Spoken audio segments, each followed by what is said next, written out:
some of you, where we want to lean on tables and say, well, I'm feeling a bit weary now, I'm going to sit down. And I think I will stop talking now because I'd rather doze in my chair. No, they're not. They've got vitality, and that's a great thing for an economy. And one can see that with the volume of creative stuff that comes out of certain sub-Saharan countries. Nigeria, for example, with its output of art and sculpture, music and film. And it's phenomenal. And it's largely creative young people who are responsible for this. But it's the young people also who tend to migrate, not only into the growing towns in each country, but across borders. The majority of Africans who come from West Africa or Eritrea or Somalia and try to make the perilous journey across the Sahara or up the Red Sea and then across the Mediterranean are young people, young men and women. But it's not only a movement to Europe, there's also quite a sizable movement into South Africa. So it's two ways, north and south. Because South Africa, despite its high unemployment rate, beckons as a place that provides opportunity, work. When we're talking about young people, we mustn't forget women and women's rights. And the role of women in Africa has always been important. I mean, women are always important, and one should never forget that. If you're prone to forget that, if you're a man. Women are not only producers, but they're also reproducers. Left to men, they might get on with the production, but they wouldn't get on with the reproduction. So women have a double whammy. They're doubly employed, both working on a farm or working in the home and also raising children.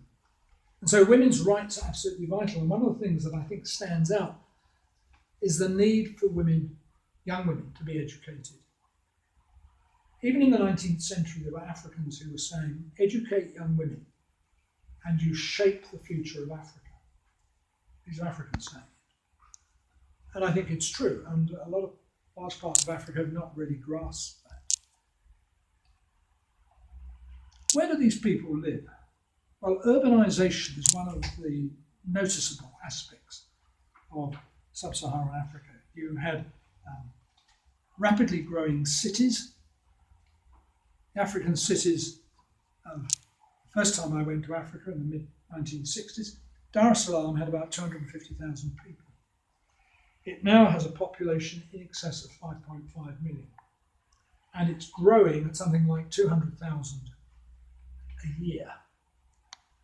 So that's 1 million people to be there by 2021, 22. That's a huge and rapid growth.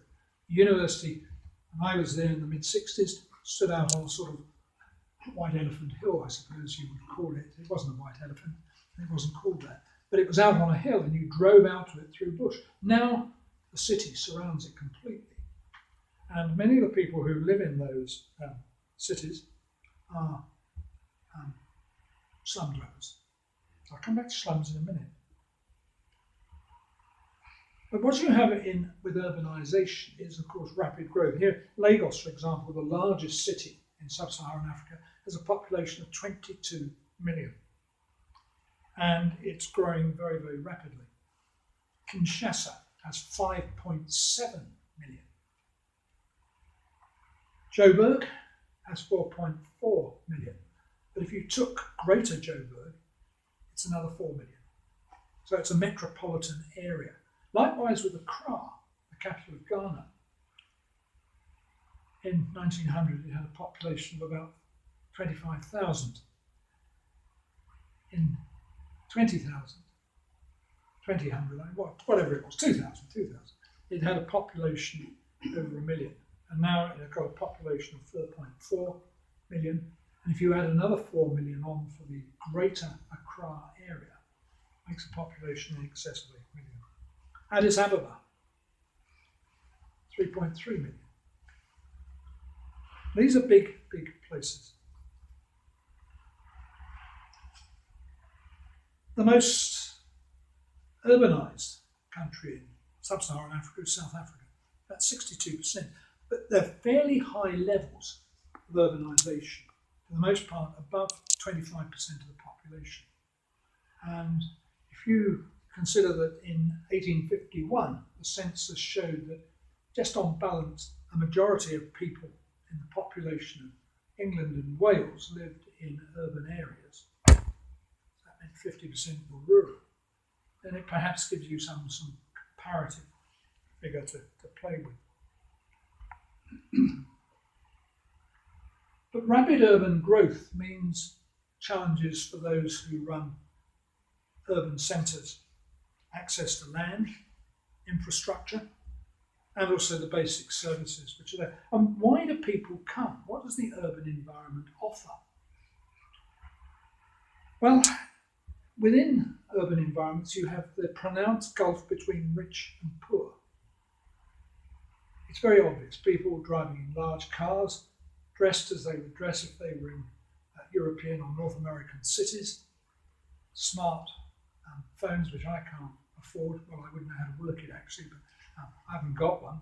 And connected to the world and living in sumptuous houses with servants.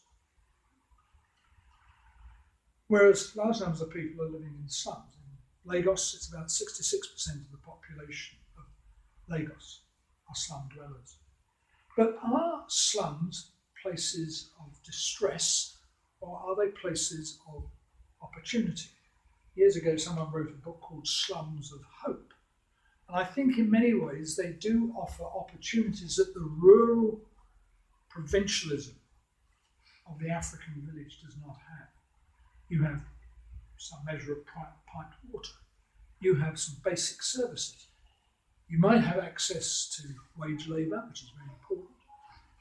Even if it isn't labour all the time, you have possibly some access or hope of access. And hope is one of the important things that's always there for people who move into even slums in burgeoning urban areas. Hope of education, of having access to hospital care.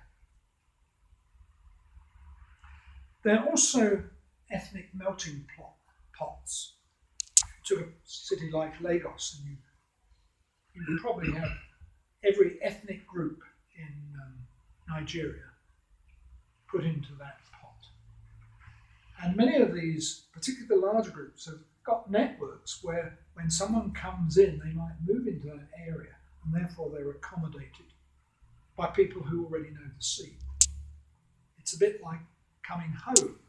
People are speaking Igbo, or they're speaking Yoruba, or they're speaking one of the other many languages of Nigeria.